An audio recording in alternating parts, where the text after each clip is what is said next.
Então, pessoal, espero que vocês estejam todos bem. Vamos dar início aí a mais uma aula, né? Essa é a nossa primeira aula do quarto bimestre, nosso primeiro gênero textual, e hoje, agora a gente vai estudar o artigo de opinião, que é o gênero textual, o artigo de opinião.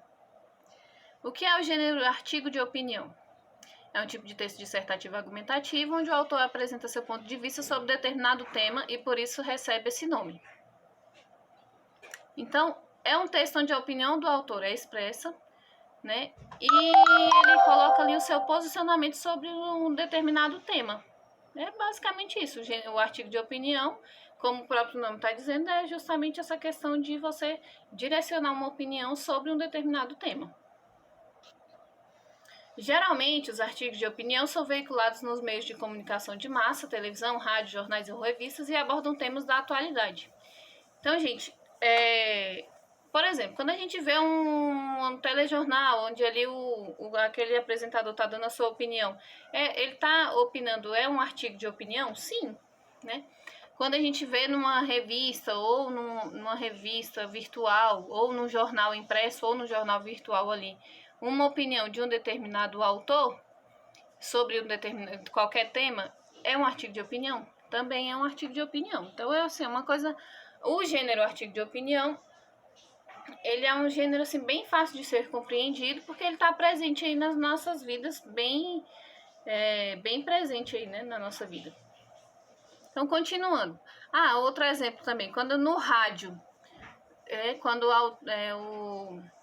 tá tocando ali uma rádio, Jovem Pan 105, vamos dizer assim, e né, eles expressam a opinião sobre um determinado tema, alguém ali fala, né, com propriedade sobre um determinado tema, ele está expressando, não é escrito, mas é de uma maneira falada, e o artigo de opinião ainda tem a característica do escrito, né, mas aí a gente tem esses exemplos da opinião falada. A estrutura é aquela que a gente conhece bem de outros gêneros textuais, introdução, desenvolvimento e conclusão. Sendo que na introdução a gente expõe aquilo que a gente vai falar, né? Ela vem logo no primeiro parágrafo do texto, é a apresentação do tema, né? Então, por isso que eu coloquei exposição, interpretação e opinião. Exposição está relacionada à introdução, o desenvolvimento, né? É onde você expõe suas ideias para convencer o leitor a concordar com os seus argumentos, né? Com aqueles argumentos que estão sendo apresentados. Então, é a interpretação. E na conclusão, eu liguei à opinião. Na conclusão, ela deve ser apresentada, já que você colocou lá ideias tentando convencer as pessoas dos seus argumentos lá no desenvolvimento, na conclusão, você tem que solucionar aquele problema que foi proposto. Então, no desenvolvimento, você propõe um problema, na conclusão, você coloca apresentar a solução, a sua opinião de solução para a resolução daquilo que foi proposto. Uma coisa que eu queria falar com vocês sobre essa estrutura, e voltando aqui rapidinho. Eu fiz a correção de alguns trabalhos, né? Os professores da escola fizeram. E a gente percebeu que vocês têm muita dificuldade na introdução e na conclusão. Então, quando você vai escrever um trabalho igual vocês fizeram, né? Não é que você tem que colocar lá, neste trabalho apresentarei música. Não é bem assim. Se você está fazendo um trabalho, você tem que colocar ali naquele trabalho aquilo, né, a apresentação do seu tema. Então, você não vai falar só sobre música no seu trabalho. Você vai ali abordar uma série de assuntos. Aí eu vou colocar os tópicos lá dos meus assuntos? Não. Você tem que ir colocando as explicações de cada tópico, aquilo que você pretende com aquele trabalho ali, tá? Para depois desenvolver ali minuciosamente. Na introdução, você apresenta os tópicos, né? Apresenta ali o que você vai falar sobre o seu tema. No desenvolvimento, você fala minuciosamente, né? Detalhadamente sobre o que você expôs na introdução. E na conclusão, concluir que a música é muito importante. Não, gente. Você desenvolveu ali uma série de estudos sobre o tema música. Eu tô falando música porque foi o último trabalho que vocês fizeram, né?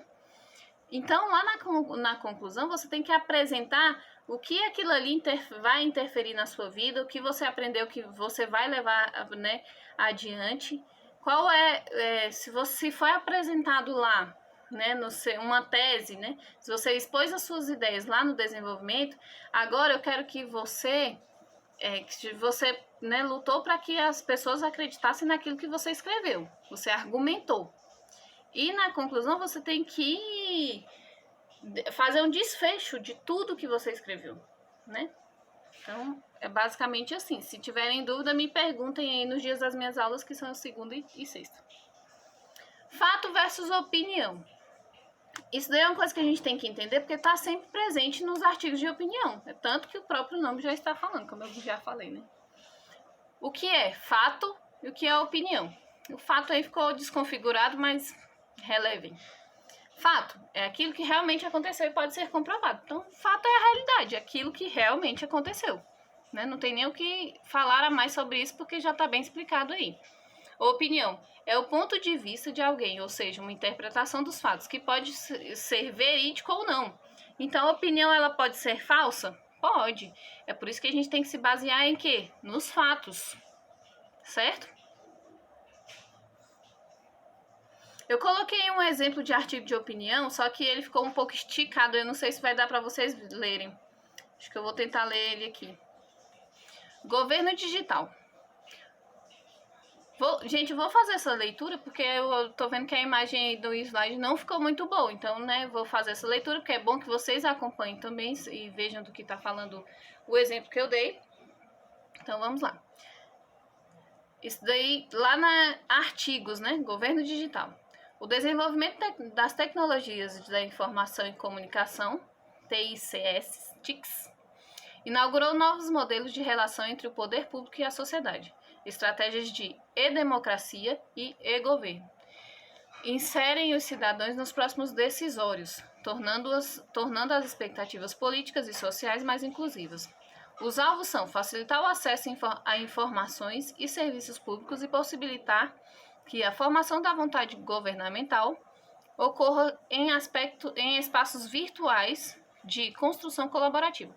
Gente, quando tem esse ezinho, igual e-mail, mail significa, não é só a palavra mail, significa enviar.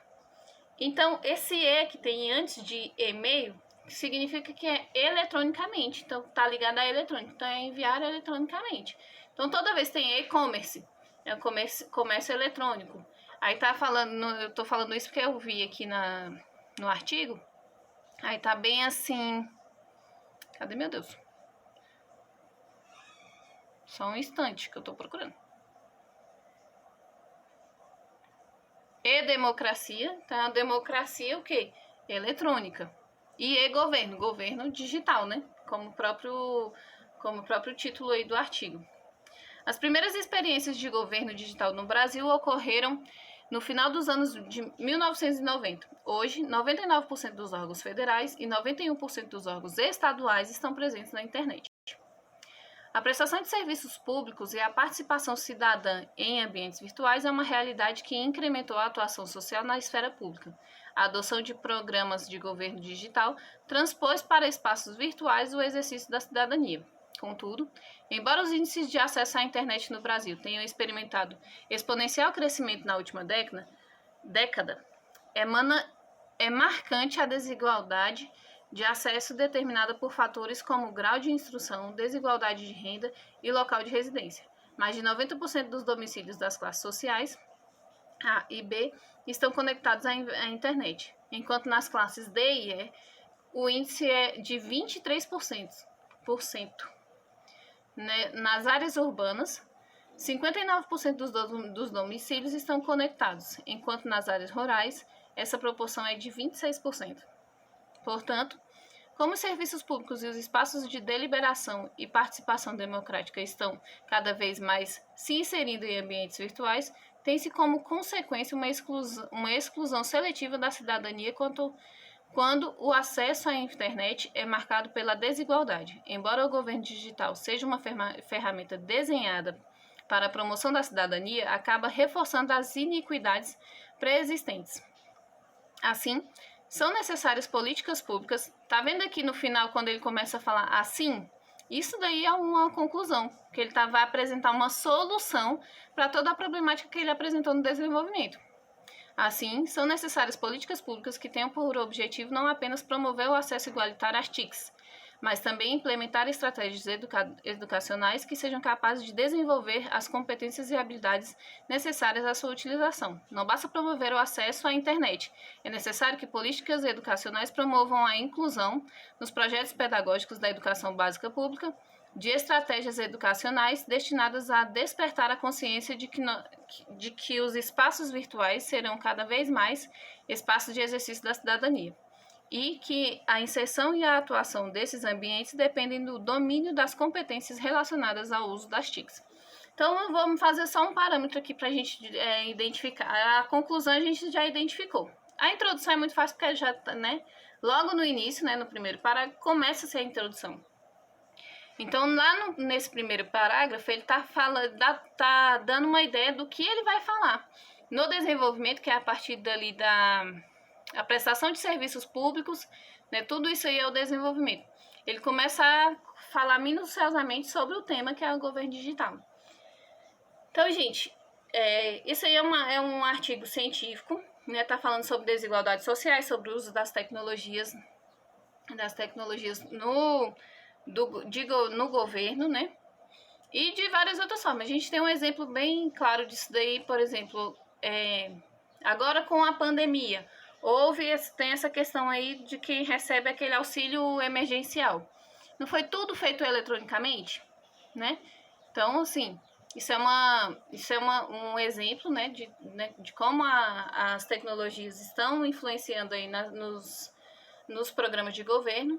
E também tem aí falando sobre dados da desigualdade, né, de como as pessoas têm acesso à internet. Classe A e classe B, né? Tem 90% aí das pessoas acessando, né, com acesso à internet, enquanto a classe D e E tem aí um percentual bem abaixo, né, que foi 23%, né, 59% aí nas áreas urbanas. Então foi isso. Espero que vocês tenham entendido o conceito aí de artigo de opinião. Ficou misturado aí no meu slide, mas foi na hora que eu fui fazer o vídeo, tava tudo certinho. Bons estudos e até a próxima aula. Então, pessoal, passei uma atividade sobre esse conteúdo, artigo de opinião. A atividade é do livro de vocês, do livro didático.